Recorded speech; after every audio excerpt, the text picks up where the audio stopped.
Hello students, I am गगन छाबड़ा। आज हम chemistry के second chapter is matter around us pure के बारे में आगे पढ़ने वाले हैं। इससे पिछली वीडियो में हमने मैटर के बारे में पढ़ा था।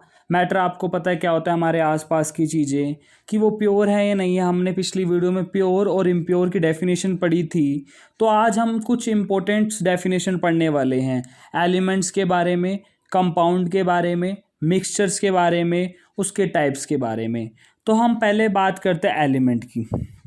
वो चीज़ जो सिर्फ और सिर्फ एक ही चीज़ से मिलकर बनी है उसे हम बोलते हैं एलिमेंट। एलिमेंट जो है वो किसी भी मैटर की प्योर फॉर्म है। मैं आपको एग्जांपल से समझाता हूँ। जैसे शुगर है, सोल्ट है।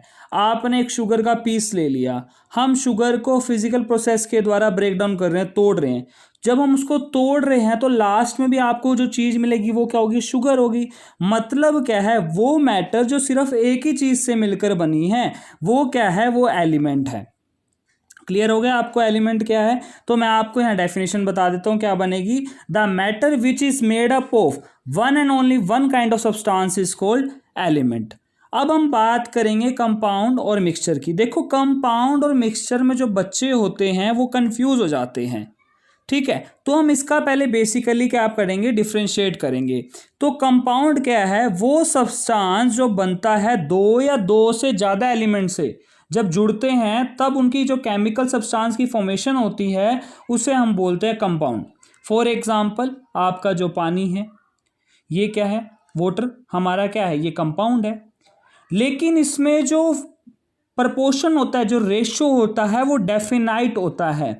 ठीक है। अगर हम बात करें मिक्सचर की, जैसे मतलब पहले हम इसी को क्लियर कर लेते हैं। इसमें जो मैंने बोला, इसमें जो रेशो है वो क्या होता है? फिक्स होता है। फॉर एग्जांपल, वाटर है। वाटर में हाइड्रोजन और ऑक्सीजन से मिलकर बना है। तो हाइड्रोजन का 1 मॉलिक्यूल, ऑक्सीजन जो है 8, इनका रेशो 1:8 की फॉर्म में होता है। अगर हम बात करते हैं मिक्सचर की, तो मिक्सचर क्या है? वो चीज जिसमें इनडेफिनेट प्रपोर्शन हो, मतलब पर्टिकुलर फिक्स नहीं होता, इन प्रपोर्शन, दो या दो से मिलकर बनी है, लेकिन क्या होता है? इनडेफिनेट प्रपोर्शन होता है। इम्प्रॉपर प्रपोर्शन भी कह सकते हैं आपको। फॉर एग्जांपल, हम लोग जैसे आपको होता है नींबू पानी है। नींबू पानी बनाने के लिए आपको क्या चाहिए? शुगर भी चाहिए, नमक भी चाहिए, नींबू भी चाहिए, पानी भी चाहिए। ठीक है। अगर हम क्या करें, अगर हम इसमें नींबू पानी में चीनी की मात्रा बढ़ा दें तो क्या होगा? चीनी का टेस्ट ज़्यादा आने लग जाएगा। मतलब क्या है? जितनी चीज़ से मिक्सचर बना है वो उसकी सारी प्रॉपर्टी को शो करता है, कैरी करता है। मतलब मिक्सचर क्या है? मिक्सचर जिस कॉन्स्टिट्यूएंट से बना है वो उसकी प्रॉपर्टी को भी शो करेगा। अब मैं आपको इसका डिफरेंशिएट कंपाउंड से बताता हूँ। कंपाउंड में देखो, हमें क्या पता है? वाटर का एग्जाम्पल है जिसमें हाइड्रोजन और ऑक्सीजन होती है जी। अब ऑक्सीजन जो है, आपको तो आग लगने के लिए, फायर लगाने के लिए ऑक्सीजन जो है बहुत ज़रूरी चीज़ है। लेकिन अगर हम बात करें पानी की, पानी हाइड्रोजन ऑक्सीजन से मिलकर बना है, लेकिन पानी आग बुझाने का काम करता है। मतलब क्या है कि मतलब ये कहना चाह रहा है, कंपाउंड वो चीज़ है जिसमें उसकी जो कॉन्स्टिट्यूएंट्स की प्रॉपर्टी है वो उसको कैरी नहीं करता है। ठीक है ना? मिक्सचर में कॉन्स्टिट्यूएंट्स की प्रॉपर्टी को कैरी करता है वो।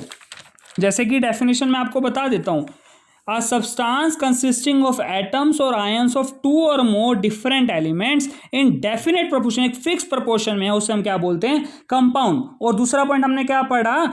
दूसरा पॉइंट हमने पढ़ा जो इसकी प्रॉपर्टीज हैं वो डिपेंड नहीं करती कॉन्स्टिट्यूएंट्स पे, बिल्कुल भी डिपेंड नहीं करती उसके तत्वों पे। और तीसरी बात, it can not be separated by physical process. अब इसकी तरह हम बात कर रहे हैं मिक्सचर की। मिक्सचर की भी तो हम बात कर रहे हैं। मिक्सचर क्या है? It is made up of two or more substances in an indefinite proportion, जिसका फिक्स नहीं है कोई भी प्रोपोर्शन। ठीक है ना? और इसकी जो प्रॉपर्टीज हैं वो डिपेंड नहीं करती हैं किस पे? कॉन्स्टिट्यूएंट्स पे। इसकी प्रॉपर्टीज डिपेंड करती हैं, मिक्सचर की प्रॉपर्टीज जो हैं डिपेंड करती हैं। मैंने आपको नींबू वाला एग्जांपल बताया। अगर चीनी बढ़ाएंगे तो नींबू पानी में हमारे को अलग से चीनी का टेस्ट और आएगा। ठीक है। मतलब ये अपनी जो कॉन्स्टिट्यूएंट्स है उनको कैरी करके चलता है। और तीसरी बात है, it can be separated by physical process. आपको यहां तक क्लियर हो गया? अच्छा, अब हम बात करते हैं। देखो, हमने मिक्सचर के बारे में पढ़ लिया। ठीक है। मिक्सचर के आप और भी एग्जांपल लेना चाहो तो ले सकते हो। ठीक है। अब हम बात करते हैं इसके मिक्सचर के, इसकी के कंपोजिशन के हिसाब से। मिक्सचर दो टाइप्स के होते हैं। एक होते हैं होमोजीनियस मिक्सचर और एक होते हैं हिट्रोजीनियस मिक्सचर। अब होमोजीनियस, होमो वर्ड का मतलब क्या होता है? जो एक जैसा दिखता है, जिसकी कंपोजिशन जो है बिल्कुल सेम है। मैं आपको समझाता हूँ एग्जाम्पल से। मैंने क्या किया, एक पानी का गिलास ले लिया, उसमें हमने चीनी डाली, 3 चम्मच डाली, 4 चम्मच डाली, चीनी डालें या नमक डालें, वो चीनी क्या करेगी, पानी में घुल जाएगी। अगर हम पानी को देखेंगे उसमें कोई चेंज नज़र नहीं आएगा हमारे को, वो ऊपर से लेके नीचे तक उसकी जो कॉम्पोजिशन है वो बिल्कुल सेम टू सेम है। और अगर हम बात करें हेट्रोजेनियस मिक्सचर की, तो एक पानी के गिलास में अगर मैंने ऑयल की थोड़ी सी बूंदें डाल दी, तो जो ऑयल की लेयर है वो पानी के ऊपर के लेवल पे अलग से हो जाएगी, बीच में 1-2 बूंदे होगी, नीचे होगा ही नहीं। ठीक है ना, ये हमारा हेट्रोजीनियस मिक्सचर है। ठीक है, आप समझ रहे हैं ना। होमोजीनियस में क्या होता है, कॉम्पोजिशन यूनिफॉर्म होती है, इसकी बाउंड्रीज जो हैं होमोजीनियस की ये हमारे को दिखती नहीं है, लेकिन हेट्रोजीनियस में नॉन यूनिफॉर्म कॉम्पोजिशन होती है और बाउंड्रीज विजिबल होती है। ठीक है ना, जैसे पानी में रेत के कण भी कह सकते हो। मैं आपको इसके लिए बहुत अच्छा एग्जाम्पल भी बता सकता हूँ। आपने स्कूल है, स्कूल में देखा कि काफ़ी सारे स्टूडेंट्स हैं, सब ने सेम ड्रेस डाली हुई है। आप बता सकते हैं, आइडेंटिफाई कर सकते हैं कौन सा बच्चा क्या है क्या नहीं पूरे स्कूल में? नहीं बता सकते ना, क्योंकि इनकी जो कॉम्पोजिशन है वो बिल्कुल सेम है। क्लियर है यहाँ तक आपको? या एक सिंपल सा एग्जाम्पल स्टूडेंट्स, आपको सभी को पता है, सबने डेयरी मिल्क चॉकलेट खाई होगी, है ना, बिल्कुल खाई होगी। तो डेयरी मिल्क चॉकलेट को आपने ऊपर से खा लें या बीच में से खा लें या नीचे से खा लें, कोई टेस्ट का फर्क आएगा? बिल्कुल नहीं आएगा, सेम आएगी, चाहे ऊपर से खा लें, चाहे आप नीचे से खा लें, चाहे बीच में से खा लें, मतलब उसकी ओवरऑल कॉम्पोजिशन क्या है, टेस्ट जो है सेम है। तो ये हमारा होमोजीनियस में आ जाता है। और इसी तरह अगर हम हेट्रोजीनियस की बात करें, अब यहाँ पर आप एक फंक्शन में गए, आपने देखा सबने अलग अलग तरह के कपड़े डाले, ये तो नहीं सबने सेम डाले हैं, सबने अलग अलग तरह के डाले, मतलब उनको हम पहचान सकते हैं, उनकी बाउंड्रीज को दिख सकते हैं। मतलब इसका हेट्रोजीनियस में क्या होता है, इसकी जो बाउंड्रीज होती हैं वो विजिबल होती हैं।